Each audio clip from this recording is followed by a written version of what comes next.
Clear Plate Projekt. The gold standard is about innovation in carbon markets, and robust innovation at that.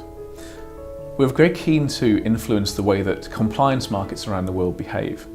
And so innovations like climate smart agriculture are a way for us to demonstrate how compliance regimes could incorporate agricultural practices and have confidence in doing so. One of the great things about the Carbon Solutions Global project is that it's using a UNFCCC methodology and applying that in a new way. So we're using the practices developed under JI and applying them in the voluntary carbon market, making some changes, but those changes can be fed back into the way that compliance markets are designed, and that's a very exciting part of this project. Carbon's about people. Fundamentally, projects happen in communities. It doesn't matter whether it's a wind farm, cook stove project, or an agricultural project. But often, to people at home, the consumers of the corporates who offset their emissions, carbon's seen as very abstract. By linking people's daily activity of eating with the project activity on the ground, we think that can be very powerful in enhancing people's understanding of how carbon markets enhance people's lives at the same time as enhancing the planet's ability to deal with climate change and address climate change. We had a tremendous response to our land use expansion, and particularly within the climate smart agriculture area. And we were delighted when Carbon Solutions Global approached us to look at this particular project in Hungary for a number of reasons. Firstly, we were keen to look at innovative new projects that could really enhance the way that carbon markets have historically worked and to really drive a new frontier in agricultural-based carbon techniques. And in particular, we were keen to work in Eastern Europe because the opportunity to change agricultural techniques and approaches there is significantly greater than elsewhere in the world. So we believe that it can blaze a trail for carbon in agriculture in general and changes to more sustainable land use in Eastern Europe more broadly. The gold standard was set up by the NGO community to drive and define best practice in carbon markets and climate finance more broadly. We've done that with great success over the last 10 years, with a particular focus on energy projects and energy access in particular, driving sustainable development. The latest frontier is going to be climate smart agriculture as part of our wider land use expansion. This is an area that's barely been touched by carbon markets and is hugely innovative, yet has a potential to have a profound impact on communities, smallholder farmers in particular, to increase their incomes, to reduce exposure to harmful chemicals, and to make long-term changes that will create sustainable growth for rural communities. Climate smart agriculture is at the frontier of the development of carbon markets, and therefore it's right and necessary that the gold standard drives that new frontier, because it has the trust of the international NGO community and policymakers from governments around the world. In the same way that we've seen energy access technologies really accelerate and the move towards a clean energy future being driven by carbon markets and by a holistic approach advocated by the gold standard and its supporters, we believe the same approach can be brought to agriculture through a gold standard approach to climate smart agriculture and improved land management in general. We think that the use of new techniques can be accelerated quite rapidly through the application of carbon finance, and we're delighted to be working with Carbon Solutions Global to really begin that process. It's well recognised that the world is heading towards a food shortage, and yet very simple changes in many cases can make a vast difference to the way that food is produced.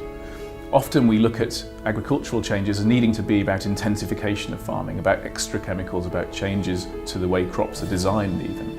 And yet in this project what we see is that by actual changes towards a less intensive in terms of chemical fertiliser usage approach, a more traditional approach to managing the land in terms of caring about how that yield is achieved by using low tillage techniques, for example, we're going to see an increased yield with a less intensive approach and a less artificial approach in many ways.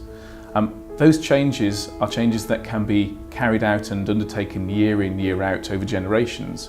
And so the increased yield and the benefits of those techniques will be seen relatively quickly, but the reliance on chemical fertilisers will be reduced. And so from an NGO perspective and from a civil society perspective, this is a win-win because you're seeing increased benefits to the communities through increased productivity, and you're seeing at the same time as that lower reliance on chemical fertilisers. The project with Carbon Solutions Global is a very interesting approach because it combines a number of agricultural changes. First and foremost, looking at the way that tillage takes place. So rather than deep ploughing and leaving soil open for the winter, the ploughing technique is changed and the soil is closed over to prevent soil carbon leaking into the atmosphere. In addition, we have a change to the fertilisers that are being used. So moving away from intense chemical fertilisers to algal-based fertilisers. And that has a huge benefit, not only in terms of emissions, but also a wider sustainable development benefit in terms of environmental pollution through chemical fertilisers, the exposure of the farming community to those fertilisers, and also the runoff into local water systems. Carbon finance is a vital component of the way that these changes to more sustainable agricultural practice can be achieved. Often we find that the initial outlay and the changes that are required do carry a higher cost, as they would if you were using a greater amount of fertiliser to increase the yield by the same amount. However, these are more sustainable over the long term.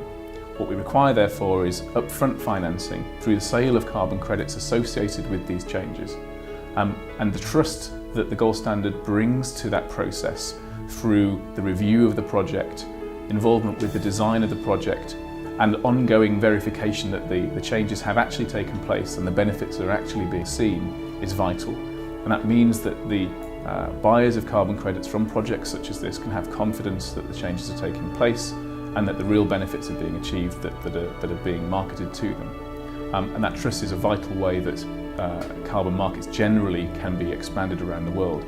And it's an important part of the gold standard's philosophy that we want to see greater use of market mechanisms. We want to see carbon markets adopted more widely, and what will be required to achieve that is trust. Trust from civil society, trust from the various different actors involved in order to ensure that they see that these are an effective instrument and can be applied and can be invested into.